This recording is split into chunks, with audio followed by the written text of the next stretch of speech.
Student, good morning all of you.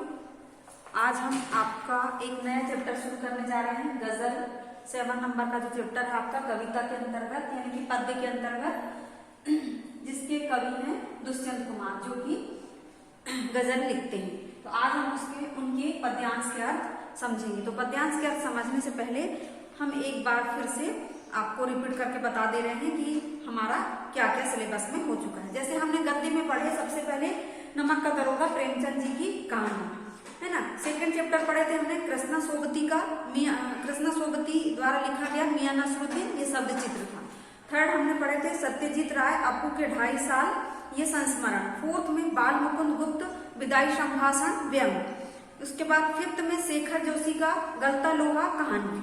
उसके बाद 6th chapter में कृष्णनाथ का स्पीति में बारिश यात्रा वृत्तांत। उसके बाद 7th चैप्टर हमने मन्नू भंडारी की रजनी पटकथा, ये भी आपको पढ़ा दिए। अब हमारा 8 नंबर का चैप्टर चलेगा, लेकिन अभी 7 नंबर का है, तो हमने पद्य या कविता में 7 चैप्टर नहीं पढ़े थे, इसलिए अब हम पहले पद्य का 7 नंबर का जो चैप्टर है गजल दुष्यंत कुमार का, वो पढ़ने जा रहे हैं ना। अब देखिए, वैसे ही पद्य में सबसे पहले हमने पढ़े थे कबीर दास के द्वारा लिखी उनके दोहे, फिर मीराबाई, है ना। थर्ड में हमने पढ़े थे रामनरेश त्रिपाठी का पथिक, फिर फोर्थ में सुमित्रा नंदन पंत की बे आंखें, फिफ्थ में भवानी प्रसाद मिश्र की घर की याद, और 6th में पढ़े थे हमने त्रिलोचन द्वारा लिखित चंपा काले काले अक्षर नहीं चीनती। उसके बाद ये 7 नंबर का चैप्टर है गजल दुष्यंत कुमार के पद्यांश के अर्थ हम आज पढ़ेंगे। वृत्तांत जो बुक है, आरोह में तो 7 चैप्टर चल रहे हैं, 7 गद्य में होंगे, 7 अब ये हो जाएगा।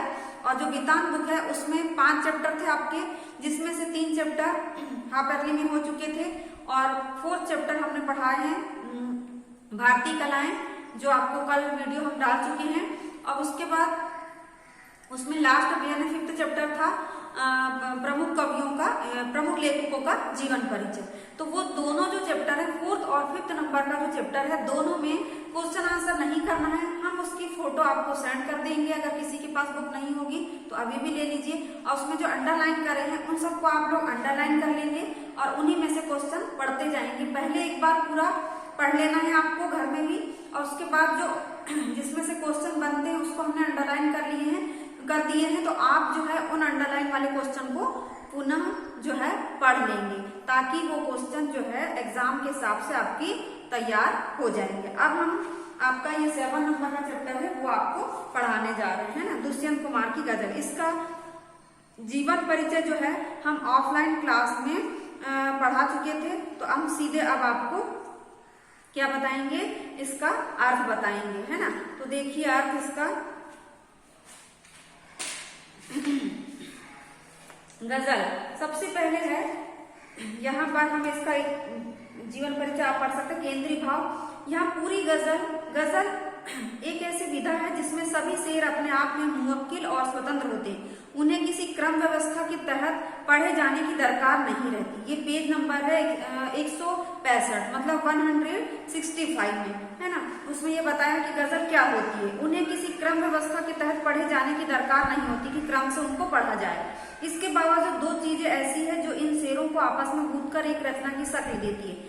एक रूप के स्तर पर तुक का निर्वाह, और 2 अंतर्वस्तु के स्तर पर मिजाज का निर्वाह। जैसा कि आप देखेंगे यहाँ पहले शेर की दोनों पंक्तियों का तुक मिलता है, और उसके बाद सभी शेरों की दूसरी पंक्ति में उस तुक का निर्वाह होता है ना। मतलब कि जैसे पद्यांश के अर्थ में कुछ जो अलग होते हैं, उसमें पहला पद दूसरे से जुड़ा रहता है, दूसरा तीसरे से, लेकिन गजल अपने आप में पूर्ण होती है, उसमें कोई किसी से जुड़ा नहीं होता। 2 लाइन की अगर गजल है तो वो उसमें कुछ अलग भाव बताया जाएगा और इसमें अलग बताया जाएगा। आमतौर पर गजल के शेरों में केंद्रीय भाव का होना जरूरी नहीं है, लेकिन यहाँ पूरी गजल एक खास मनोस्थिति में लिखी जान पड़ती है। राजनीति और समाज में जो कुछ चल रहा है, यानी हमारे समाज में और राजनीति में जो कुछ चल रहा है, उसे खारिज करने और विकल्प की तलाश को मान्यता देने का भाव एक तरह से इस गजल का केंद्रीय सूत्र बन गया है। इस प्रकार दुष्यंत की यह गजल हिंदी गजल का सुंदर नमूना प्रस्तुत करती है ना।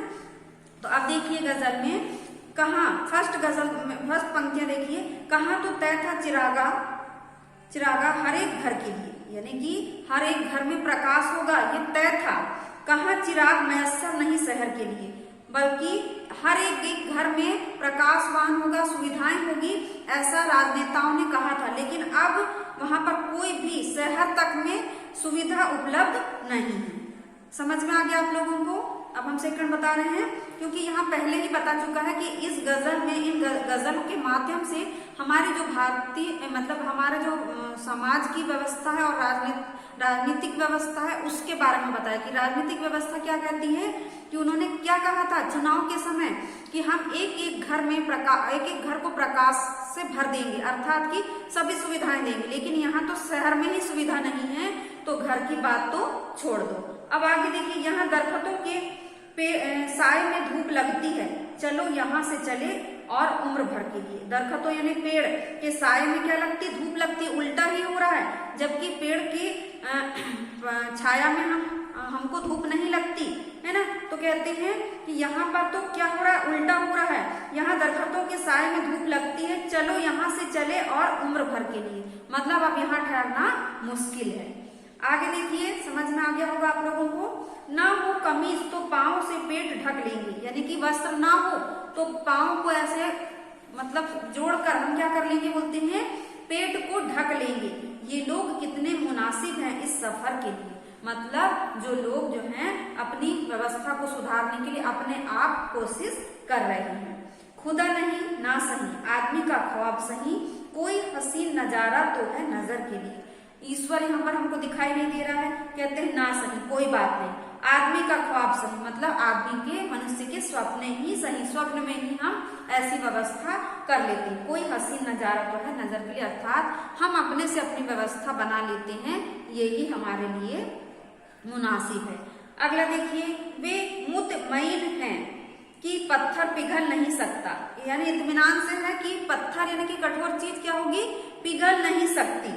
मैं बेकरार हूँ आवाज में असर के लिए, परंतु लेखक जो हैं यानी इसके कवि जो हैं दुष्यंत कुमार जी को कहते हैं कि मैं बेचैन हूँ, बेचैन या बेकरार हूँ आवाज में असर के लिए, कि आवाज में प्रभाव होना चाहिए राजनेताओं की, है ना, और उसका असर भी होना चाहिए। आगे देखिए, तेरा निजाम है सिल दे जुबान शायर की, ये एतिहाद जरूरी है इस बहर के लिए, मतलब कहते हैं तेरा निजाम, निजाम यानी होता है राज या शासन, सिल दे जुबान शायर की, यानी तेरा ऐसा शासन होना चाहिए कि शायर की जुबान को सिल दे, बंद कर दे, है ना।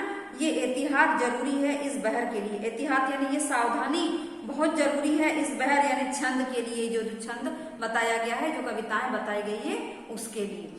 जिए तो अपने बगीचे में गुलमोहर के तले, मरे तो गैर की गलियों में गुलमोहर के लिए, बोलते हैं हमको ऐसे जीवन जीना चाहिए कि जैसे बगीचे में गुलमोहर का फूल होता है ना, जो अभी बसंत ऋतु में खिलेगा पूरा हरा भरा और उसमें रेड और येलो कलर से, है ना। मरे तो गैर की गलियों में गुलमोहर के लिए, मतलब हम दूसरों की गली में भी उनके लिए ही मृत्यु हमारी हो जाए, ऐसा हम अपने मन में रखते हैं। आप लोगों को समझ में आ गया होगा, देख लीजिएगा एक बार पढ़ के, अगर नहीं समझ में आएगा तो आप कॉल करके पूछ सकते हैं। तो इसमें ये बताया गया है कि समाज की और राजनीति जो व्यवस्था है हमारे भारत की या हमारे देश की, उस पर बताया गया कि लोगों ने चुनाव के समय समाज सेवकों ने, राजनीतिज्ञों ने क्या बोला था कि हम सभी घरों में, चाहे वो गरीब हो अमीर हो, प्रत्येक घर में क्या करेंगे, व्यवस्था बना देंगे, है ना, किसकी, कि सबको सुविधा मिले। लेकिन अब यहाँ पर देखने जा रहे हैं कि शहर में ही व्यवस्था नहीं है, तो वो हमारे घर में क्या व्यवस्था बनाएंगे, तो ये व्यवस्था हमको स्वयं को बनाना पड़ेगा। तो ये कविता आपको समझ में आई होगी बच्चों, और अगर नहीं समझ में आएगी तो कॉल कर सकते हैं। आपके लिए होमवर्क में ये है कि इसी को फिर से पढ़ना है, इनका जीवन परिचय कॉपी में नोट करना है और हमें फोटो खींचकर सेंड करना है। दूसरी बात, इसको आपको पढ़ के देख लीजिएगा, है ना, और उसके बाद हम आपको इसके क्वेश्चन आंसर अर्थ वगैरह जो है उसकी भी फोटो सेंड कर देंगे। तो धन्यवाद बच्चों।